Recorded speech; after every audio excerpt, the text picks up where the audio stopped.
If you're single and dating and you commonly notice that you overthink and worry about all of your intimate relationships, you tend to overanalyze each interaction that you have, and you struggle with setting and maintaining certain boundaries, then you are going to want to stay tuned, because in today's video, I'm going to be unpacking what's actually going on for you and how this might be interfering in your dating and relationship experiences. Welcome back to my channel. My name is Kimberly Hill, and I'm a men's life, dating, and relationship coach.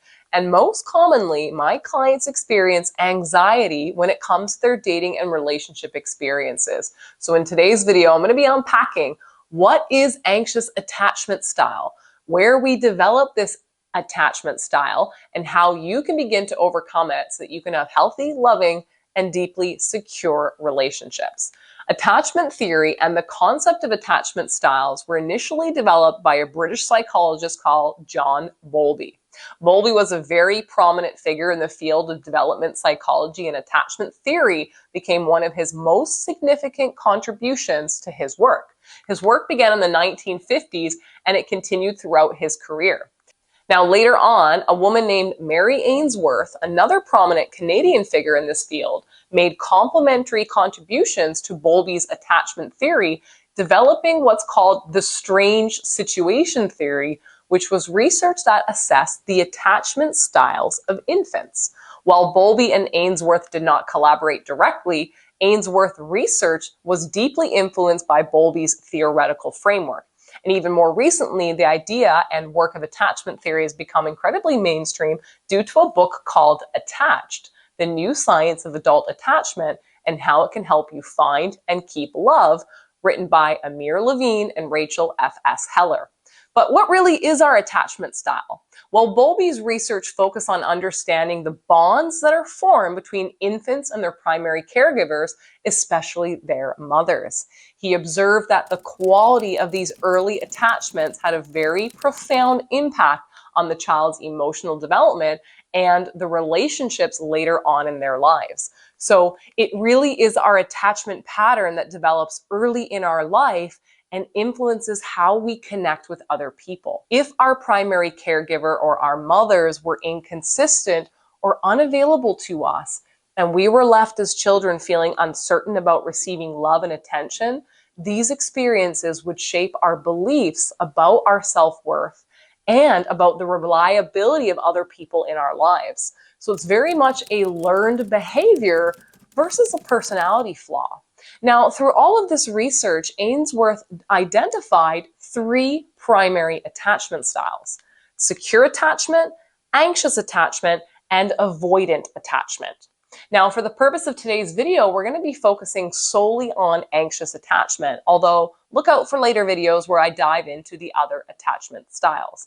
Now, when it comes to children with anxious attachment styles, they would become extremely distressed when their caregivers would leave them, and it appeared that they would also have difficulty being comforted upon their caregiver's return. These children often displayed clingy behavior and had a hard time exploring the environment around them. As these children grew up, it would significantly impact their dating and relationship experiences because it influenced how they perceived and navigated intimate relationships, and would lead to a very specific pattern of behaviors and emotional responses. Now, some of the ways that anxious attachment style can manifest into your current dating and relationship experience is through an intense need for reassurance, whereby you are often craving reassurance and validation from your date or your partner. It also manifests into a fear of abandonment, which can make you very hypersensitive to any form of potential rejection. It manifests into overthinking and worrying, which can lead you to constantly ruminate, creating unnecessary stress and tension on yourself. It can manifest into an overdependency on your partner, where you rely very heavily on your partner for emotional support and fulfillment.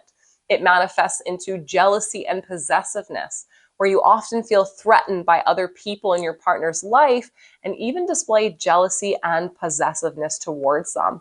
It can manifest into emotional roller coasters due to the heightened sensitivity and perception of changes in the relationship. And it manifests into things like fear of intimacy, difficulty communicating your needs, and a large difficulty with trust. So those with anxious attachment styles often experience an intense need for closeness and emotional intimacy, and sometimes this need comes too soon in the dating process, which will inadvertently scare away a potential partner. So if this is something that you have found challenging in your dating and relationship experiences, you might be wondering, how can you begin to overcome anxious attachment so that you can have the kind of relationship that you truly desire? Now, the first step to understanding and overcoming your anxious attachment style is to develop heightened self-awareness. If you want to overcome a certain part of your life that drives and causes your anxiety, you must first reflect on your past relationships and observe any reoccurring patterns or triggers that made you feel anxious. For example, if in your past dating experiences, you'd send your date a text, which then you would see that they had read by the read receipt, yet you didn't get a response from them for multiple hours, would this trigger your anxiety and cause you to start overthinking about why this person hasn't responded to you? Or perhaps you'd go on a date with a new woman and she would smile and make eye contact with an attractive waiter. Would this trigger you into feeling jealous, possessive, and insecure? Take the time to reflect on your experiences and notice what some of the triggers or reoccurring patterns were that made you feel anxiety. Understanding why you react a certain way will begin to help empower you to break free from these negative cycles. Another step to overcoming anxious attachment style is to practice emotional regulation. Instead of reacting impulsively to something that upsets you or causes anxiety or triggers you, you'll want to learn how to ground yourself in the present moment and how to manage those overwhelming emotions so that you don't behave in an anxious manner that might have harmful consequences for your relationship. Things like deep breathing exercises, meditation, or journaling out your experiences can be incredibly beneficial in developing your emotional regulation skills. You will want to couple this with the third step to overcoming your anxious attachment, which is to challenge the negative thinking pattern that you have developed. When something happens that triggers your anxiety, there is a good chance you're going to have irrational thoughts or a lot of negative self-talk. Perhaps you're the kind of person that thinks to yourself, what did I do wrong? Why am I so unlovable? How come she's not responding to me? Does she even really care about this relationship? You'll want to begin asking yourself if there's any real concrete evidence to support those thoughts, or if they're actually just based on some of your past experiences. We're all human, we're all operating from a certain frame of reference, but that doesn't necessarily mean that each time you doubt something about your relationship, that there is a valid reason behind it. Here is a really great opportunity to bring out a journal and write down some of what you're feeling, to slow yourself down and to process what is truly going on for you.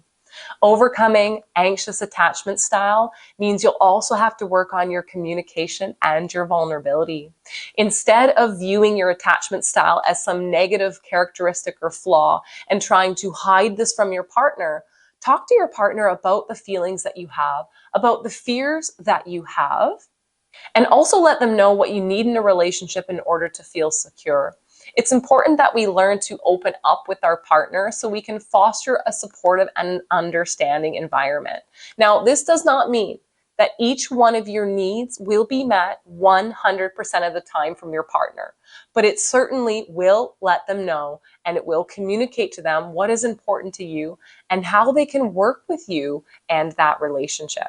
If your partner works throughout the day, yet you have an expectation that they should respond to your text messages immediately, then there's likely going to need to be some compromise here so that you can stay in check, but also you can check in with your partner. Overcoming anxious attachment style means you'll also have to cultivate a sense of independence and self-worth outside of your romantic relationships. While the pattern here is to receive our sense of self-worth from our partners, that can become an incredibly big burden for a partner to fulfill. So you'll want to pursue hobbies and spend time with friends, as well as focus on your own personal growth. When you can begin to feel confident and fulfilled as an individual, it can really reduce the reliance you have on your partner for validation. Learn to validate yourself with positive self-talk so that you can become the person that can boost your own self-esteem. And lastly, it is really important to set healthy boundaries. Boundaries are a large topic in it of themselves, but they are essentially the emotional, physical, and psychological limits that we set to protect our well-being and individuality, and they help to maintain healthy dynamics with other people. Now, boundaries can be both implicit and explicit and include things such as sharing feelings and emotions at a comfortable pace, balancing time spent with partners, family, and friends, respecting each other's personal space and physical touch preferences, agreeing on things like shared expenses and individual financial goals, and many other elements. So in order to have a healthy, loving relationship, you'll need to establish healthy boundaries in your relationship, which includes prioritizing your needs and respecting your partner's space and needs as well.